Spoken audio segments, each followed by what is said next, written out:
roast beef, as I would like to call it, roast cow. And tell us about this cow. What's the story behind this cow? Well, I don't know the story, but I know it's a cow. It might have been it might have been Daddy's first steer.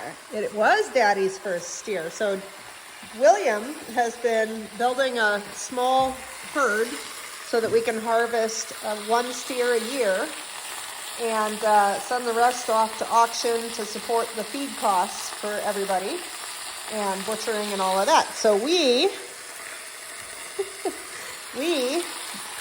butchered this steer, and so it's really fun to be able to cook on it. But the other thing that's going on right now is that we're cooking on, you want to hop down?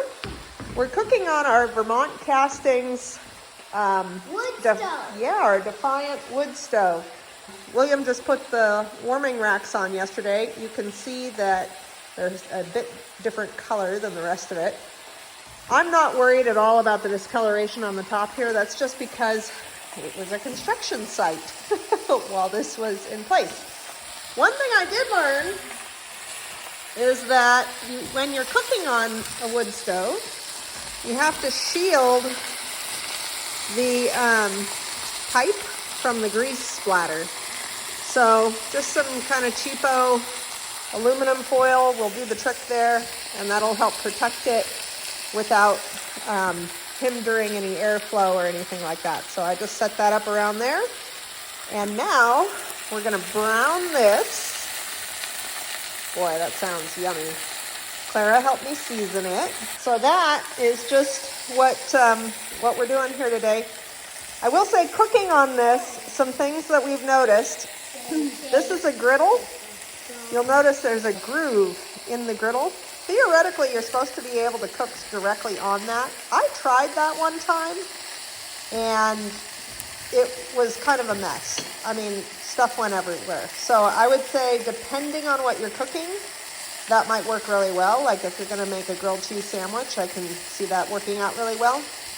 But this griddle component gets way hotter than these corners do. And I think it's just because it's a less heavy gauge iron. So right now that I'm browning the meat, I have the pot positioned over the griddle. Once I get into simmer mode, I'm gonna move it off to the side here, and then it'll be a nice bubbly. All right, I've turned my meat over. One thing I will say is that because my surface area is somewhat limited here, it means I can't get the bottoms of all the pieces of meat on the bottom of the pot. This is actually a problem with the butchery. So if you butcher your own animal or pay someone else to have it butchered, you want to cut your roasts, I would say, at least 2 to 3 inches thick. For some reason that was not done with this. So, you know, it's a learning curve on someone's part. That'll help with preserve your surface area and get a nice even browning. But this will taste really good anyway. These are going to be the rest of the ingredients for the pot roast. I've got carrots, celery, onion, and garlic. Most people would put potatoes in as well. We are a very low-carb family for health reasons, so we don't typically do that. And then you put, of course, your bay leaf in, which I'm super fortunate. Actually, Clara, job for you. Mm-hmm. You know what bay looks like, right? Mm-hmm. Go get me a little bit of bay. Okay. Okay, like a small branch of it. Bay down there. Okay, so Clara's going to go in search of the bay leaves. I'm also going to put some thyme in there, and then I'll taste it and, of course, adjust my salt and pepper. But one thing I want to say about these, of course, I would much rather have grown these. These are all pretty cool weather crops, and the onions and garlic and carrots even would keep fairly well in a root cellar. That's definitely on the bucket list. For right now, we get our groceries from a local food co-op that sources everything organically and as locally as possible.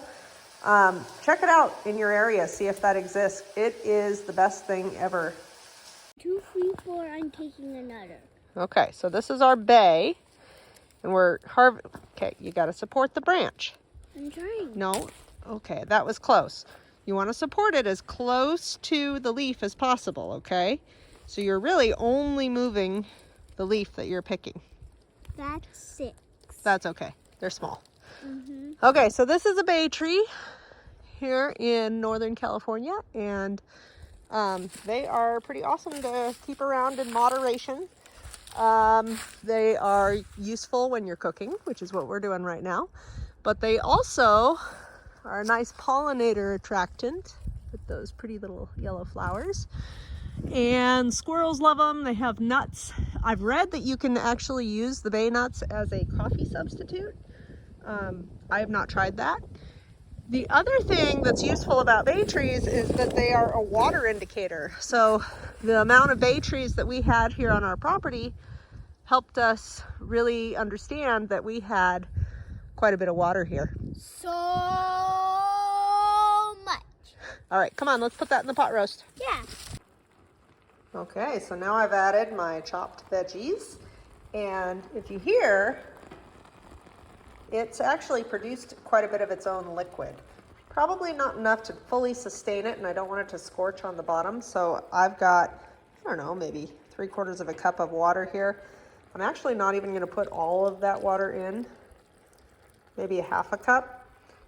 If you add too much water to your pot roast, it'll turn into beef stew, which is great, but it's not what I'm going for. So now I've added the water, and I'm going to put this lid back on, and periodically I will rotate it because right now it's got a hot spot under where that griddle is and a cool spot over by the warming shelf. So got to rotate that, keep an eye on it, make sure it doesn't burn in one part and not cook in another. Wait. Yum. You like the pot roast, Clara? Yeah. Another carrot. Yeah.